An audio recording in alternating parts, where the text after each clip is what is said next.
নমস্কার, নতুন একটা ভিডিওতে সবাইকে স্বাগত জানাচ্ছি।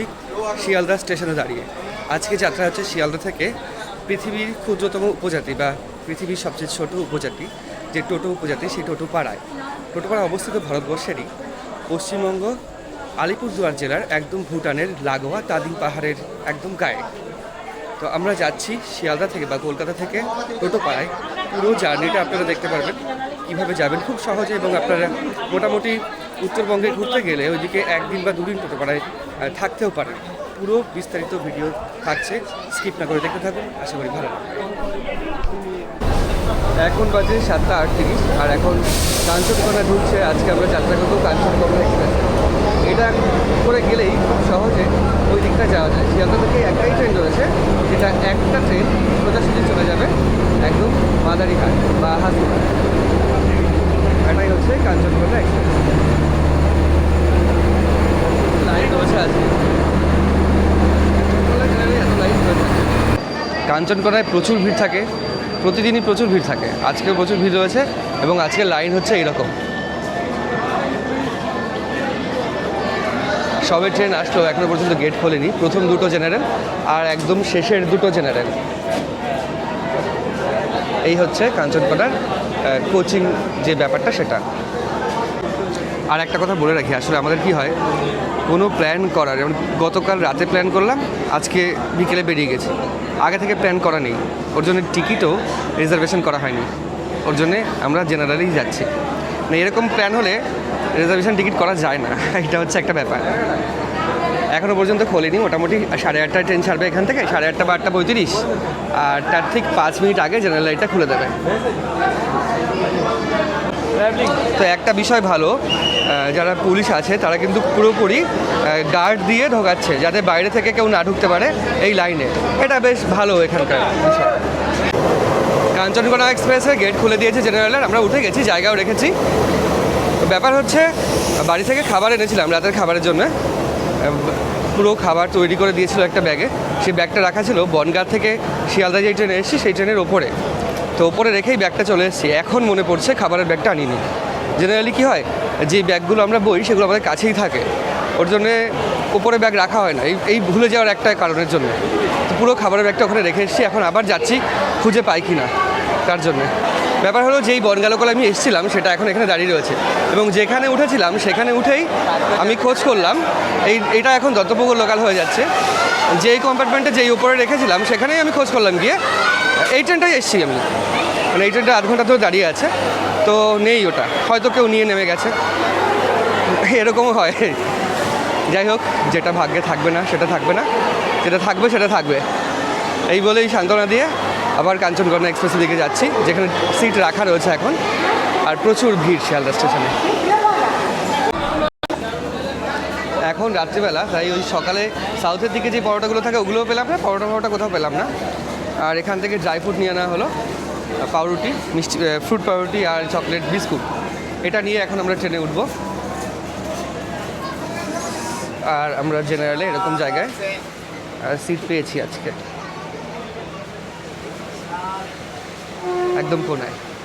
যাই হোক, যাত্রা ওর জন্য এরকমই হচ্ছে। একটা উইন্ডো সিট পাওয়া গেছে, মোটামুটি এমার্জেন্সি গেটের পাশে নিয়েছি, যাতে করে খুব সুন্দরভাবে সকাল হলে প্রকৃতি বা পরিবেশ দেখানো যায়। আর 8:30টার সময় ছাড়লো ট্রেন। আর এখান থেকে এখন শিয়ালদা স্টেশন থেকে ছেড়ে বেরিয়ে যাচ্ছে। শিয়ালদা স্টেশনের দৃশ্য এটা। আমরা রয়েছে একদম পেছন দিকে, মানে আমাদের যদি আমরা এই দিকে ধরি, ট্রেনটা প্রচুর এদিকে রয়েছে। কালকে সকালবেলা শিলিগুড়ি থেকে এটা চেঞ্জ হয়ে পুরোপুরি বিপরীত হয়ে যাবে, আমরা তখন প্রথমে হয়ে যাব। আর রাত্রেবেলায় বাইরের পরিবেশ কিচ্ছু দেখানোর নেই। মোটামুটি মালদা যেতে যেতে সময় নেবে 2:30-3টে নাগাদ। আর ভোর হওয়ার আগে আমরা, মানে সেবকে পৌঁছানোর আগে ভোর হয়ে যাবে, সেখান থেকে আসল সৌন্দর্যটা শুরু। তো রাত্রেবেলা এখানেই থাক, আবার ভোর হলে আমরা প্রাকৃতিক সৌন্দর্যের সাথে সাথে নতুন করে ভিডিও শুরু করছি। তো সারা রাত মোটামুটি বসে শুয়ে একটু ঘুম হয়েছে। আর ভোরবেলা এখন বাজে 5টা, দারুণ লাগছে প্রকৃতি এখন। এদিকে এখন বৃষ্টি নেই, তবে সারা রাত বৃষ্টি হয়েছে অনেক। আর আমরা রয়েছি ট্রেনের একদম শেষের দিকে।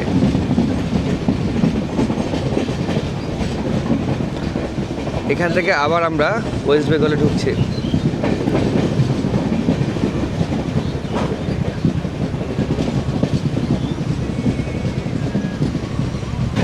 চারিদিকে সবুজ, একদম সবুজ প্রকৃতি, আর ভোরবেলা, আর এখন বাজে 6:20। এখন আলোয়াবাড়ি রোড জংশন ঢুকবে। মোটামুটি ট্রেনটা লেট আছে 8 ঘন্টা মতো, তবে সেবকের পর থেকে আরও সুন্দর দৃশ্য দেখা যাবে। এখন আমরা আছি শিলিগুড়ি জংশনে। শিলিগুড়ি জংশনে এই ট্রেনটা আধ ঘন্টা দাঁড়ায় বলতে আলুয়াবাড়ি রোড থেকে জেনারেলি যেইগুলো দার্জিলিং মেল বা অন্য যেই ট্রেনগুলো এনজেপিতে যায় সেই রুটে না গিয়ে এটা পুরোপুরি বেঁকে চলে আসে এদিকে। এবার শিলিগুড়ি পর্যন্ত আসে, শিলিগুড়ি পর্যন্ত এসে এই ট্রেনটা পুরোপুরি ইঞ্জিন পরিবর্তন করে। আমরা যেমন যেদিকে যাচ্ছিলাম ইঞ্জিন পরিবর্তন করে পুরো পেছনে লাগবে ট্রেনটা। আমরা ছিলাম একদম পেছনের বগিতে, এখন আমরা হয়ে যাবো একদম সামনে। তো এইখানে লেগে আবার এটা এপাশ দিয়ে চলে যাবে নিউ মাল হয়ে একদম আলিপুরদুয়ার জংশন পর্যন্ত। এটা কিন্তু নিউ আলিপুরদুয়ার যায় না, এটা যায় আলিপুরদুয়ার জংশন। তাই শিলিগুড়িতে মোটামুটি আধ ঘন্টা মতো সময় নেয় এই ট্রেনটা। আর শিলিগুড়ির বাইরের আকাশ এখন এইরকম, প্রকৃতিও বেশ ভালো। শিলিগুড়ি থেকে ছাড়লো, আমরা টয় ট্রেনের যে পথ সেটা ছেড়ে বেরিয়ে আসলাম। আসলে টয় ট্রেনের পথটা অনেকটা সরু ন্যারো গেজ। আর এখান থেকে বেরিয়ে আমাদের প্রথম স্টপেজ, মোটামুটি আর 2টো স্টপেজ রয়েছে এখান থেকে, তারপরে আমরা পৌঁছে যাব মাদারিহাটে।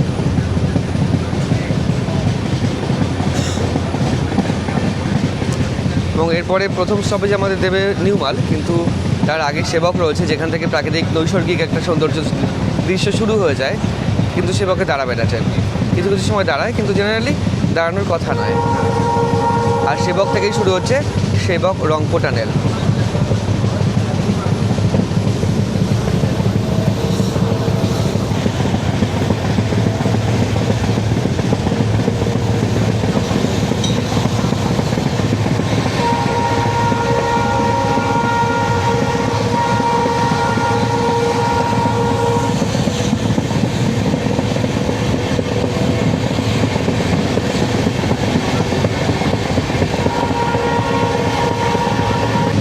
আর এখান থেকেই শুরু হয়ে যাচ্ছে চা বাগানের সুন্দর দৃশ্য, দিগন্ত বিস্তৃত চা বাগান। বেশ ভালো লাগছে দেখতে পাবেন, দারুণ সুন্দর লাগছে।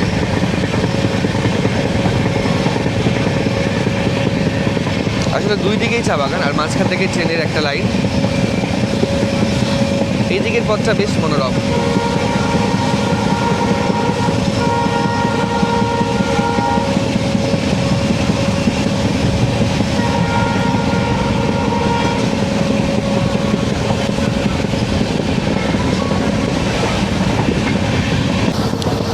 এখান থেকে কিন্তু আমরা দূরে পাহাড়ের হাতছানি পাচ্ছি, আর এখানে চা বাগানের মাঝখান থেকে রাস্তা, আর দূরে পাহাড় রয়েছে। ওই পাহাড়ের ওপরে যে মেঘগুলো দেখা যাচ্ছে, ওই মেঘগুলো যদি বিস্ফোরিত হয় তাহলে ওই মেঘ ভাঙা বৃষ্টি বা ঝড় বা বান হওয়ার সম্ভাবনা থাকে। তো আমরা যেখানে আজকে যাচ্ছি সেখানে যেতে গেলে, টোটোপাড়া যেতে গেলে 5টা নদী পার হয়ে যেতে হয়। মোটামুটি 3-4 দিন আগেই একটা নদীতে, সবচেয়ে বড় নদীতে হরপাবান হয়েছিল এবং যাত্রীবাহী বাস আটকে গেছিলো। আজকে কী অবস্থা হবে জানি না, তবে ঠাকুরের ইচ্ছায় সব ভালো ভালো হোক এবং ভালোভাবে যাতে পৌঁছাতে পারি। এইখান থেকে পাহাড়গুলো বেশ সুন্দর লাগছে দেখতে, একদম মনোরম পরিবেশ, দারুণ সুন্দর লাগছে এখান থেকে পাহাড়গুলো।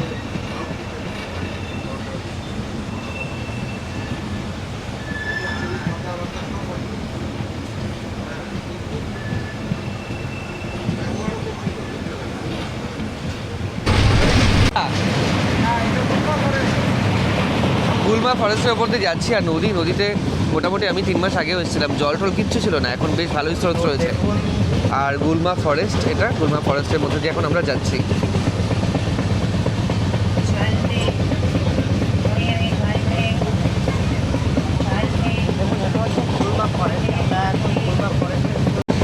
আমরা এখন যাচ্ছি গুলমা ফরেস্টের মধ্যে দিয়ে। গুলমা ফরেস্টের পরে সেবকের পরে শুরু হচ্ছে চিলাপাতার জঙ্গল। ফরেস্ট এরিয়া অনেকটা ঘন এরিয়া, বেশ ঘন এখানকার গাছপালা। আর বর্ষাকাল হওয়ার জন্য বা বৃষ্টি পড়ার জন্য গাছপালাগুলো আরও সতেজভাবে হয়ে গেছে।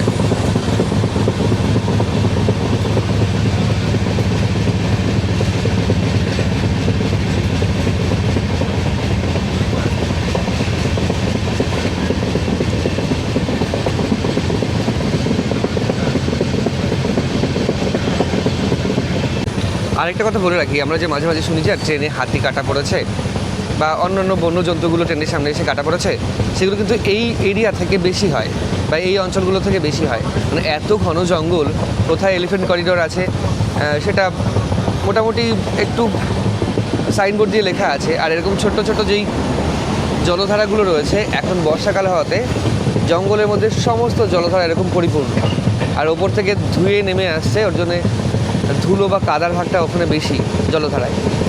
তো যেটা বলছিলাম, মোটামুটি হাতি, বাইসন, তারপরে হচ্ছে গৌড় যেগুলো রয়েছে এগুলো এখানে রয়েছে, চিতাবাঘ এগুলো এই জঙ্গলে রয়েছে। আর এইখান থেকেই, এই এরিয়া থেকেই ট্রেনে বিভিন্ন সময় ট্রেনের সামনে চলে আসে এবং তারা ক্ষতিগ্রস্ত হয়। পুরো ঘন বন বা ঘন জঙ্গল এখন। জঙ্গলে কিছু কিছু জায়গায় আবার জল জমে নিচে পুরো জল হয়ে গেছে।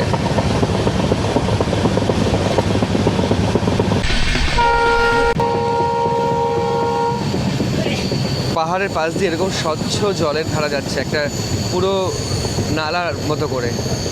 পাহাড়ের লোকেরা কিন্তু এইসব জলস্থির মানে পান করেন। আর এখান থেকে ট্রেনটা ঘুরে যাচ্ছে, সামনে পাহাড়, পাহাড়ের উপর মেঘ, আর দারুণ সুন্দর একটা দৃশ্য লাগছে। পুরো এই উপরটায় মনে হচ্ছে পুরো মেঘে ছেয়ে রয়েছে, মেঘ একদম লেগে রয়েছে পাহাড়ের উপরে, এরকম মনে হচ্ছে দেখে।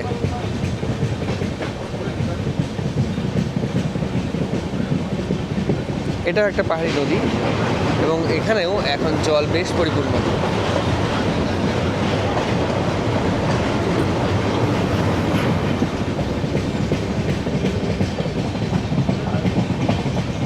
সামনে কোনো একটা টানেল থাকতে পারে।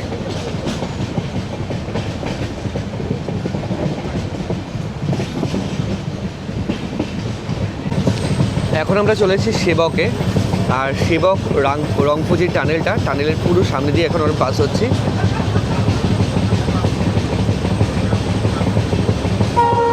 এই যে সেবক রংপুর টানেল,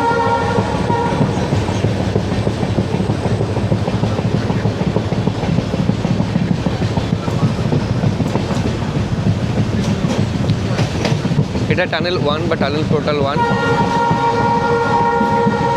মোটামুটি সেবক মানে পশ্চিমবঙ্গের সেবক এবং সিকিম রাজ্যের রংপুর শহর দুটোকে যুক্ত করেছে। 45 কিলোমিটার মোট এই ট্রেন লাইন, মোট 45 কিলোমিটারকে যুক্ত করেছে। এইরকম মোটামুটি 14টা টানেল আর 13টা বড় ব্রিজ। আর এই 45 কিলোমিটারের মধ্যে থাকছে 5টা স্টেশন। তার মধ্যে ভারতবর্ষের প্রথম আন্ডারগ্রাউন্ড রেল স্টেশন হবে তিস্তা বাজার। আর আমরা এখন তিস্তা নদীর উপর দিয়ে যাচ্ছি, আর তিস্তা নদী এখন জল প্রচুর রয়েছে। আমি মাস 2 আগে এসেছিলাম, তখন এত জল ছিল না, আর এখন জল যেমন প্রচুর তেমন পুরো ভরে রয়েছে তিস্তা নদী, জলস্রোতও রয়েছে প্রচুর।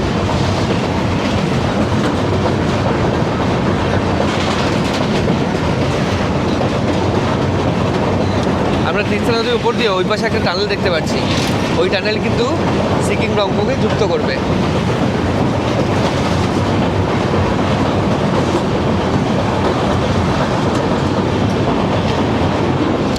মানে এখন তিস্তার ভয়াবহ রূপ, মানে তিস্তা নদী শান্তই থাকে জেনারেলি সবসময়, কিন্তু এখন বর্ষাকালে তিস্তার এই ভয়াবহ রূপ বা ভয়াবহ রূপ দেখা যাচ্ছে। আর একটা কথা বলে নিই, যেটা বলছিলাম যে এই ভারতবর্ষের প্রথম আন্ডারগ্রাউন্ড রেলওয়ে স্টেশন হতে চলেছে তিস্তা বাজার, যেটা সিকিম রংপুর টানেলের প্রথম স্টেশন বা সিকিম রংপুর যে রেলপথে সেটা প্রথম স্টেশন। আরেকটা কথা বলে দিই, এতে কী সুবিধা হবে, এতে সুবিধা হবে যে সিকিমের সঙ্গে চীনের যে একটা বর্ডার শেয়ার করে সিকিমের সঙ্গে চীন, বা যদি চৈনিক হানা হয় বা চীন দেশ থেকে হানা হয় বা আক্রমণ হয়, তাহলে খুব সহজেই সেনারা এই পথ দিয়ে পৌঁছে যেতে পারবে সিকিমে। এটা একটা ভালো পথ। মানে কূটনীতিগতভাবে ভারত আরও শক্তিশালী হচ্ছে, বা যেটা বলা যায় যে প্রতিরক্ষার বিষয়েও খুব তাড়াতাড়ি পৌঁছে যেতে পারবে সিকিমের ওই চীন সীমান্তে এই টানেল দিয়ে। আর 5টা স্টেশন রয়েছে যেটা বললাম, আর দূরত্ব হচ্ছে 45 কিলোমিটার। আর এখন আমরা যাচ্ছি চিলাপাতা জঙ্গলের মধ্যে দিয়ে।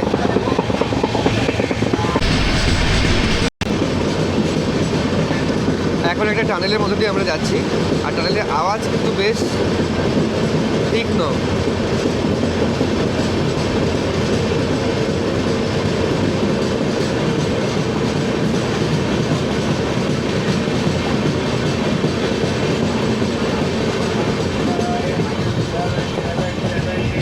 পরপর দুটো টানেল পড়বে এখানে, আর দুটো টানেলই 100 মিটার করে লম্বা।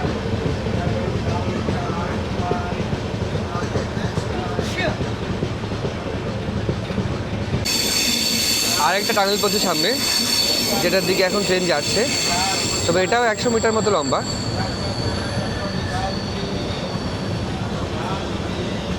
তবে টানেলে ঢুকলে হাওয়ার যে চাপ সেটা অন্যরকম শব্দ হয়।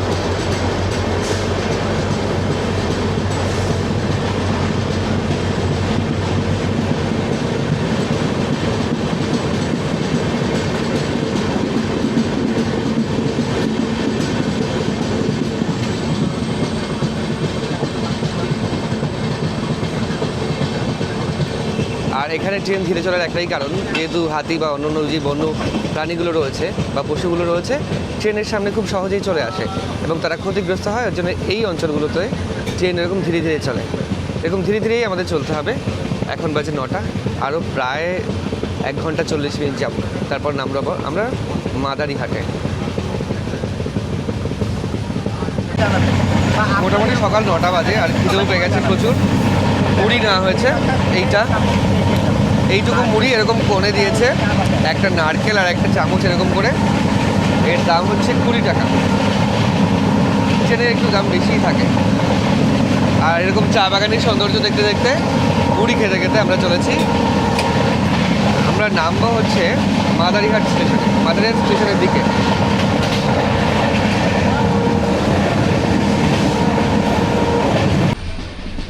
আমরা দেখতে দেখতে যাচ্ছি, চা বাগানে কিন্তু চা পাতা তুলছে এবং বিভিন্ন শ্রমিকরা কাজ করছে। আর আকাশটা বেশ ভালো, ওর জন্য দারুণ লাগছে আজকে প্রকৃতি।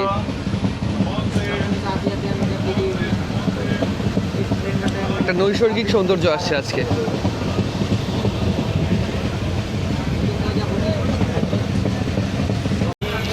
পাহাড়ের পাশ দিয়ে একদম চলেছি আমরা, আর এখানে আকাশ একদম পরিষ্কার, আর তার ছায়া জলে পড়ছে, মনোরম দৃশ্য লাগছে। আর একটা কথা বলে রাখি, এই দিকে যে চাষগুলো হচ্ছে এগুলো ধাপ চাষ। ধাপ চাষ বেসিক্যালি পাহাড়ি অঞ্চলে বেশি হয়। পাহাড়ের ধাপ কেটে কেটে সমতল করে করে সিঁড়ির মতো বা ধাপের মতো করে চাষ করা হয়, তাকে ধাপ চাষ বলা হয়। আর ধাপ চাষ পাহাড়ি অঞ্চলে ধানের ক্ষেত্রে বিশেষ করে হয়। আর ওপাশে যেই ছোট্ট নদীটা আসছে, নদী বলতে যেই জলধারাটা আসছে তার স্রোত প্রচণ্ড বেশি। আমি একটু পরে গিয়ে দেখাচ্ছি, একটু পরে সেই জলধারাটাই আমরা পার হবো একটা ব্রিজের মধ্যে উপর দিয়ে। এটা হচ্ছে মূর্তি নদী, যেটা ডুয়ার্সের একটা বিশেষ নদী, মূর্তি নদী। সেই মূর্তি নদীর জলের স্রোত এখন এইরকম। আমি বারে বারেই বলছি, অন্যান্য সময় বর্ষাকাল বাদে অন্য সময় মূর্তি নদীতে জলের স্রোত এত থাকে না।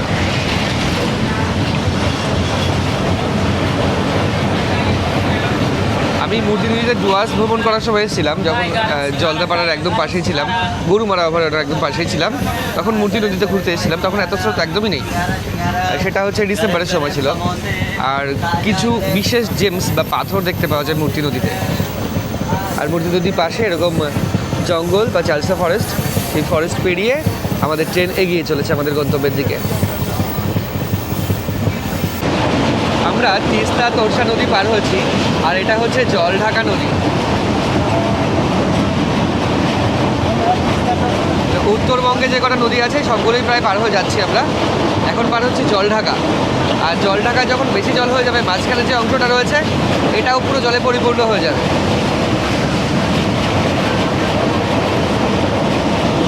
তবে এই ব্রিজগুলোর উপর দিয়ে যাওয়ার সময় প্রচণ্ড জোরে শব্দ হয়, ওই জন্য গলার আওয়াজ বা কথা খুব একটা শোনা যায় না। আর জলঢাকার পাশের দৃশ্য এইরকম। দারুণ মনোরম সুন্দর লাগছে।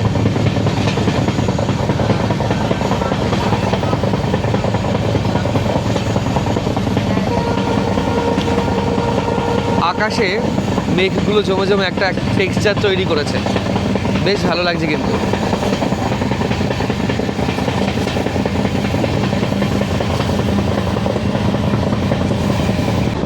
আমরা বানরহাট বা বানারহাট স্টেশন ছাড়লাম, আর বানরকে যে নাচায় সে হচ্ছে মাদারি, আর নেক্সট স্টেশন আসছে মাদারিহাট। মাদারিহাটেই আমরা নামবো এবং ওখান থেকে আমরা দেখি বাস বা ট্রেকার কোন গাড়ি রয়েছে আজকে, এবং আজকে কেমন অবস্থা রয়েছে। একটা এক্সাইটমেন্ট লাগছে। পুরো ভরা বর্ষায় 5টা নদী পার হয়ে টোটোপাড়ায় যাব। গতবার গেছিলাম পুরো মোটামুটি গরমকালে, অসুবিধা হয়নি। ভরা বর্ষায় কেমন অবস্থা থাকে পথে সেটাও আপনাদের দেখাবো। তো আকাশটা আজকে ভালোই আছে, বৃষ্টি এখনো পর্যন্ত নেই।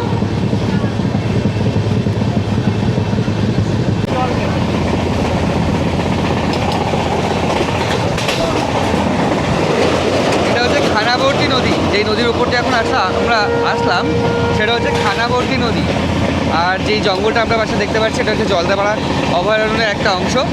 যে অংশটা এইদিকে বেশি দেখা যায়, এই মাদারিহাট, হাসিমারা এইসব দিকে জলদাপাড়া অভয়ারণ্যের যে অংশটা রয়েছে সেটা বেশি দেখা যায়। ইভেন আমাদের যদি টোটোপাড়ায় যেতে হয় তাহলে জলদাপাড়া অভয়ারণ্যের পাশ দিয়েই যেতে হয়। আর রিসেন্টলি শোনা যাচ্ছে ওখানে হাতি বেরোচ্ছে। যদি হাতি দেখা যায় তাহলে তো একটা আলাদা অনুভূতি হবে। আর এটা হচ্ছে দামদিমা নদী। ছোট্ট ছোট্ট ঝর্ণা বা ঝোড়া, পাহাড়ি ভাষায় এই ঝর্ণাগুলোকে ঝোড়াও বলে।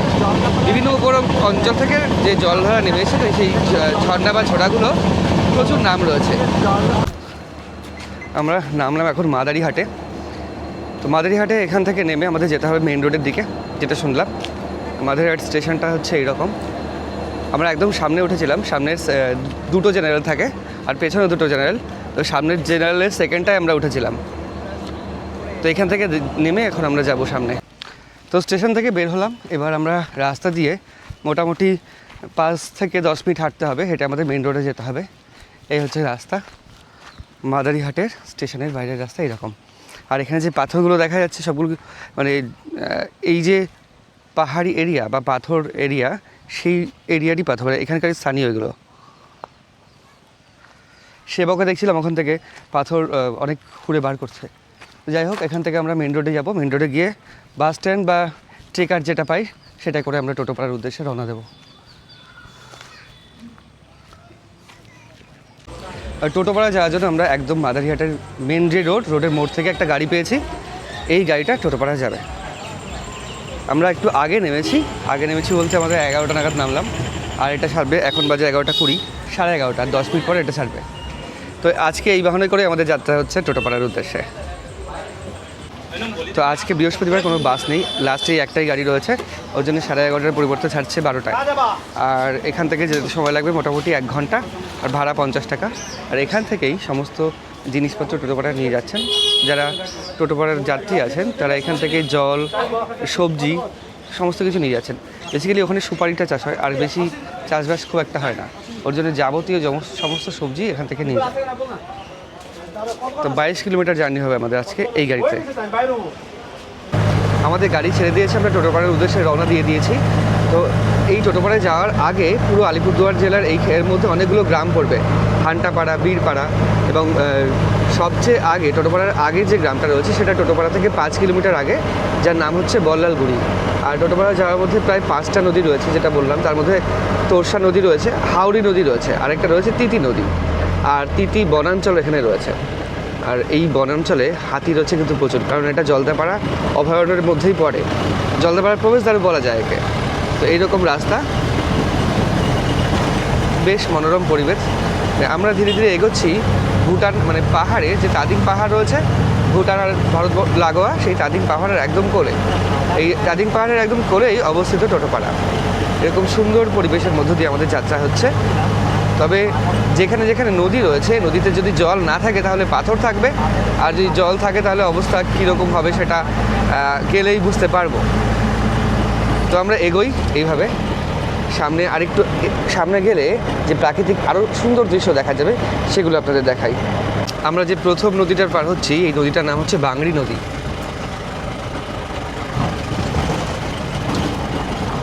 পুরো নদীর গর্ভে আমরা নেমে যাচ্ছি, যেহেতু জল নেই আর ওদিকে পাহাড় দারুণ সুন্দরভাবে দেখা যাচ্ছে। আর যতগুলো নদী পার হবো তো এরকমভাবে নেমেই পার হতে হবে, এই রকম অবস্থা আর কি নদী। জল থাকলে এরকম এখানে ওয়েট করে যেতে হবে, তারপর জল চলে গেলে হরপা বানে তারপরে আবার যেতে হবে, যদি বান আসে এদিকে।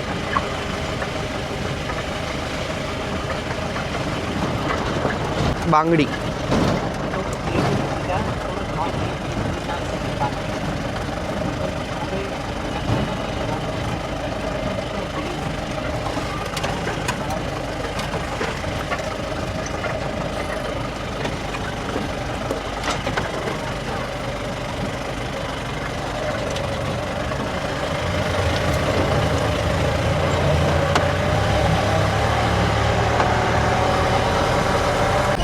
আমরা চলে যাচ্ছি এবার তিতি নদীর সামনে।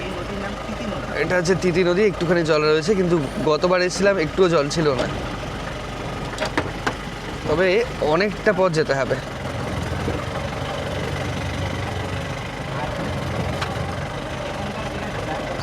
কি অবস্থা!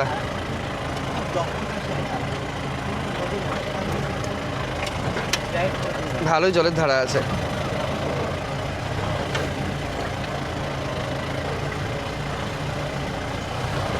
আচ্ছা, এই কিছুদিন আগে একটা বাস আটকে গেছিল, সেটা কোন নদীতে? হ্যাঁ, সেটা ওই নদী যাবো, এই এটা পার হলাম সামনে বাংলি। আচ্ছা, বাংড়ি নদীতে বাস আটকে গেছিল? হ্যাঁ, বাংলিতে ফেসে গেছে। আচ্ছা আচ্ছা, হ্যাঁ হ্যাঁ হ্যাঁ, সেই নদী। জেনারেলি হরপাবান হলে এগুলোতে জল আসে। হ্যাঁ, আচ্ছা আচ্ছা। আর নদীর মাঝে এরকম অনেক গাছপালা হয়ে রয়েছে, আর এরকমভাবে যেতে হচ্ছে আমাদের।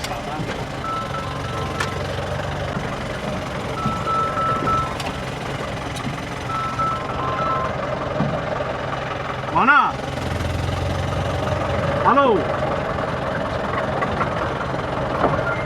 হ্যালো, হ্যাঁ মানা, হ্যাঁ মা, ওলাপাড়া ওলাপাড়া, হ্যাঁ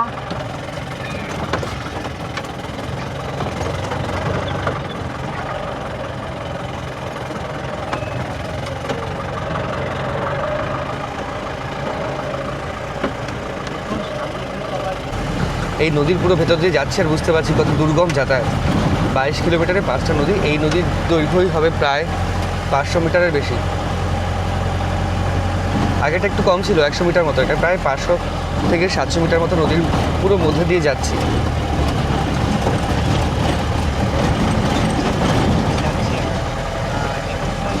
আর আমাদের ড্রাইভার দাদা হচ্ছে খুবই দক্ষ। এইরকম জায়গায় গাড়ি চালাতে গেলে বিশেষ দক্ষতাই প্রয়োজন হয়।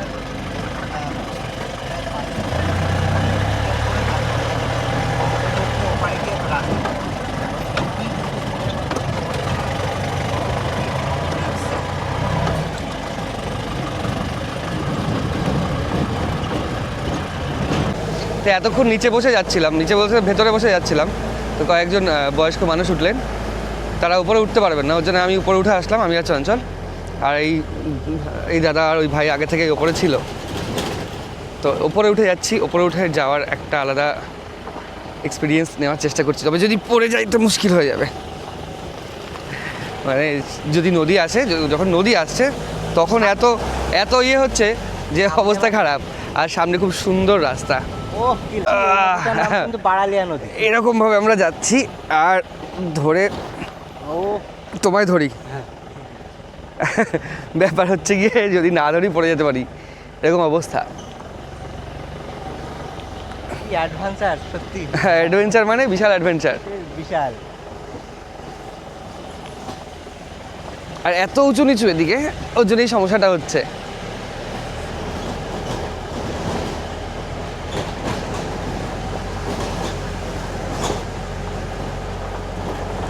তোমরা প্রতিদিন এভাবে যাতায়াত করো? হ্যাঁ, মানে এই দাদাদের কাছে এটা হ্যাবিচুয়েটেড হয়ে গেছে, মানে একদম নিত্য নৈমিত্তিক ঘটনা। আর আমাদের কাছে বিশাল ব্যাপার। তোমাদের দিকে হাতি টাতি আসে নাকি? দেখেছো? It's very recent. আচ্ছা, আমার একটা কথা জিজ্ঞাসা করার আছে, সেটা হচ্ছে ভেরি রিসেন্ট একটা ঘটনা ঘটেছে কি, যে রাত্রিবেলা বাইক নিয়ে যেতে গিয়ে হাতির সামনে পড়েছিল, বাইক রেখে নাকি 14 কিলোমিটার দৌড়ে পালিয়েছে। তারপরে একটা গাড়িতে করে এসে দেখে হাতি সেই বাইকটা নিয়ে ফুটবলের মতো খেলছে। হ্যাঁ খেলছে, হ্যাঁ ভেরি রিসেন্ট হয়েছে না? হ্যাঁ যে রাস্তা আমরা তিতি নদী পার হলাম, হ্যাঁ হ্যাঁ যে রোডটা, হ্যাঁ ওই ঘটনা ওখানে হয়েছে। ওইখানটায় হয়েছে। আমি শুনছিলাম ঘটনাটা আগে, আর ভিডিওতে ভাইরাল হয়েছিল। ভিডিওটা ভাইরাল হয়েছে না? আর ওই যে বাসটা ফেসে গেছিল, সেই বাসটাও তো ভিডিওতে ভাইরাল হয়েছে। হরেনটা মেরে ওদেরকে পালানো হয়েছে। আচ্ছা আচ্ছা, হর্ন দিয়ে তারপরে মানে একা যদি উনি সামলে পড়তো মুশকিল। 14 কিলোমিটার দৌড়ে গেছে, ভাবা যায়? 14 কিলোমিটার দৌড়ে গিয়ে তারপরে একটা গাড়ি পেয়েছে, সেই গাড়ি করে এসছে। মানে কতটা ভয়ানক ব্যাপার, রিসেন্ট ঘটনা। ভেরি রিসেন্ট ঘটনা না? মানে কত কষ্টকর জীবন এখানে মানুষের, আর যাতায়াত ব্যবস্থাও কত কষ্টকর। তবে যে যে জায়গায় নদী নেই সেই যে জায়গায় কিন্তু অপরূপ সুন্দর পরিবেশ। পুরোপুরি এরকম গহীন জঙ্গল, পুরো তিতি বনাঞ্চল বা তিতি ফরেস্ট। এটা জলদাপাড়া ফরেস্টের মধ্যেই পড়ে। তো এখানে হাতি রয়েছেই। আরেকটা নদী মনে হয় শুরু হচ্ছে, নদী বা নদীর কোনো ছোটো অংশ হতে পারে। আসলে এখানে রাস্তা করারও উপায় নেই। প্রতি বছর বর্ষার সময় যখন জল নেমে চলে আসবে, তখন পুরো জলের সাথে এরকম পাথর বা নুড়ি ভাঙা এগুলো ভেঙে যদি চলে আসে, আমি কথা বলছি আর পুরো দুলে দুলে উঠছি। যদি চলে আসে তাহলে রাস্তার উপর এরকম আবার এই রাস্তারণ পড়ে যাবে, রাস্তা করা না করার সমান হয়ে যাবে।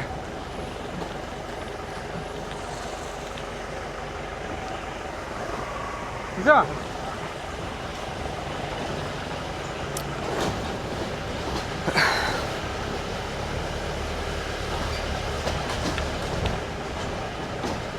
অ্যাডভেঞ্চারাস জার্নি হচ্ছে এটা।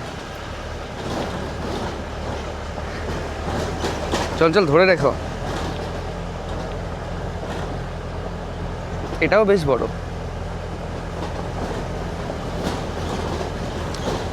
আমরা এসেছিলাম মোটামুটি 2.5-3 মাস আগে অটোয় করে জয়গাঁও থেকে। এতটা খারাপ ছিল না। হ্যাঁ 3 মাস আগে তো বর্ষা তো ছিল না। বর্ষা ছিল না।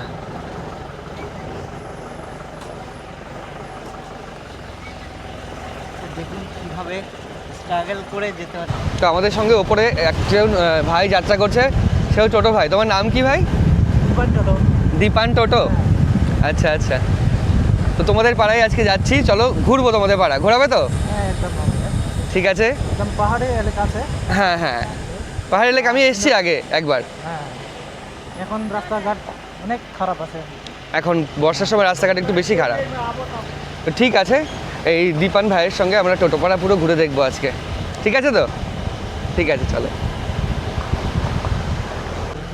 আমরা এখন আছি টোটোপাড়ার যাওয়ার ঠিক আগে, মোটামুটি 5 কিলোমিটার আগে। এটা হচ্ছে হল্লাপাড়া বিট আর লঙ্কাপাড়া রেঞ্জের মধ্যে। আর এই সামনেই হচ্ছে এলিফ্যান্ট করিডোর। এইটা হচ্ছে এলিফ্যান্ট করিডোর। এলিফ্যান্ট করিডোর যেগুলো জানে সেগুলো তার পাশে পাশে এরকম লেখা আছে এলিফ্যান্ট করিডোর, বা যেখান থেকে হরিণ যায় তার পাশে ডিয়ার করিডোর, এগুলো লেখা আছে সাইনবোর্ড দিয়ে। আবার একটা এরকম ছোট্ট ঝোড়া বা নদীর পথ। এই ফরেস্টের নাম কি বললেন?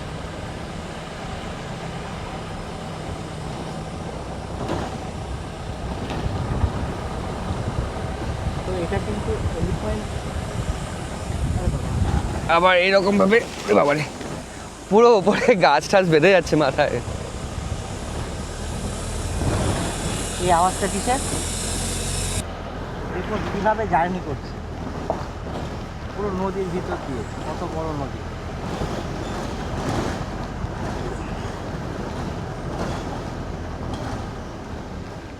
বাবা সামনে কি অবস্থা!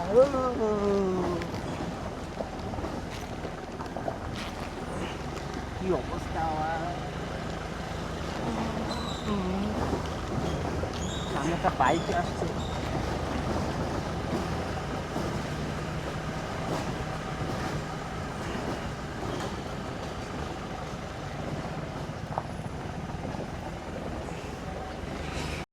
ওরে বাবারে,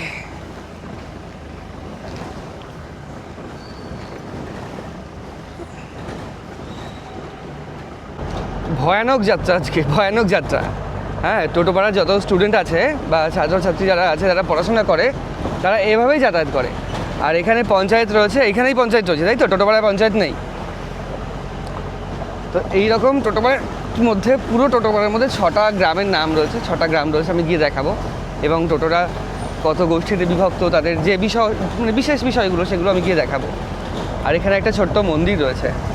আর এইরকমভাবে বিশাল রিস্কের মধ্য দিয়ে আজকে আমরা যাচ্ছি, বিশাল রিস্ক। মাঝে মাঝে এই যে হাত শক্ত করে ধরে আছি, তাই মাঝে মাঝে এমন মনে হচ্ছে যে ছিটকে পড়ে যাই, কিন্তু কিছু করার নেই। যারা বয়স্ক মানুষ এবং মহিলারা রয়েছে তারা উপরে উঠতে পারে না, ওই জন্য তারা নিচে বসেছে।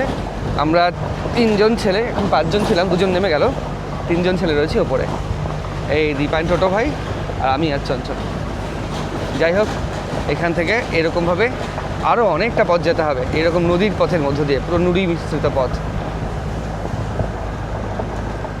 আর তার মধ্যেই স্কুটি বা বাইক নিয়ে আসছে।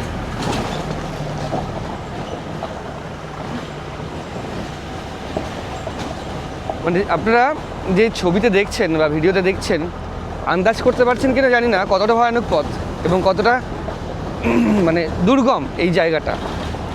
তবে যদি সচক্ষে আসেন এবং তার সঙ্গে এইখানে বসে অনুভূতি নেন, তাহলে বুঝতে পারবেন কতটা ভয়ানক এবং কতটা দুর্গম এই পথ। সামনে পাহাড়, পাহাড়ের উপরে মেঘগুলো বেশ ভালো লাগছে, কিন্তু এই পথের ঠিকভাবে কথা বলা যাচ্ছে না, পথের রোমাঞ্চ অন্যরকম।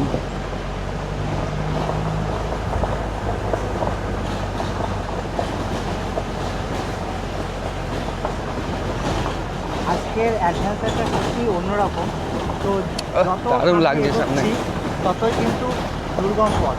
আর টোটোরা যারা টোটোরা আর কিন্তু সামনে যে টাওয়ারগুলো দেখা যাচ্ছে, এটা কি ভুটানের টাওয়ার না এখানে আর কি? সামনে ভাই, তবে টোটো সামনে যে টাওয়ার দেখা যাচ্ছে, ওটা কি ভুটানের টাওয়ার? হ্যাঁ, ভুটানের। ওটা ভুটানের টাওয়ার। আচ্ছা আচ্ছা। আর টোটো পাড়ার মানুষজন বা লোকজন কিন্তু এইরকমভাবেই সংগ্রাম করে। আর যারা স্কুল স্টুডেন্ট তারাও কিন্তু একইভাবে সংগ্রাম করে স্কুলে যায়। আর ওই স্কুল, তারপর হাই স্কুল, কলেজ, যাবতীয় কিন্তু সব এই পাশে। আর দেখুন কি পরিস্থিতি এখানে, বাজে অবস্থা। কত বাজে পরিস্থিতির মধ্যে দিয়ে। সবচেয়ে বড় নদী হাওড়ি নদী। এই হাওড়ি নদী পার হলেই টোটোপাড়া শুরু। আমরা হাওড়ি নদী পার হচ্ছে, অনেকক্ষণ ধরে হাওড়ি নদী দিয়ে যাচ্ছি বা আসছি। আর হাওড়ি নদী প্রায় শেষের মুখে। এদিকে মানে এদিকে পাহাড়, আর এদিকে নিচু, মানে পুরো পাহাড়ের একটা প্রান্তে আমরা চলে এসেছি। আর এখান থেকেই শুরু হচ্ছে টোটোপাড়ার জার্নি, বা টোটোপাড়ার যে এরিয়াটা সেটা এখান থেকেই শুরু হচ্ছে। আমি গতবার একটা ভিডিওতে এসে দেখিয়েছিলাম যে সাইনবোর্ডটা, আমরা যে গাড়ির ওপর রয়েছি, এখন গাড়ি দাঁড়াবে কিনা জানি না, কারণ অনেকটা দেরি হয়ে গেছে সাইনবোর্ডের সামনে। আমি দেখানোর চেষ্টা করছি আপনাদের কাছে গেলে। এটা হচ্ছে হাওড়ি নদী, আর এইদিকে পাহাড়, আর ওই যে টাওয়ারগুলো দেখা যাচ্ছে ওগুলো কিন্তু ভুটানের, তাই তো? ওটা ভুটান তো। আর এই পাশে কিন্তু পুরো নদীটা বয়ে গেছে।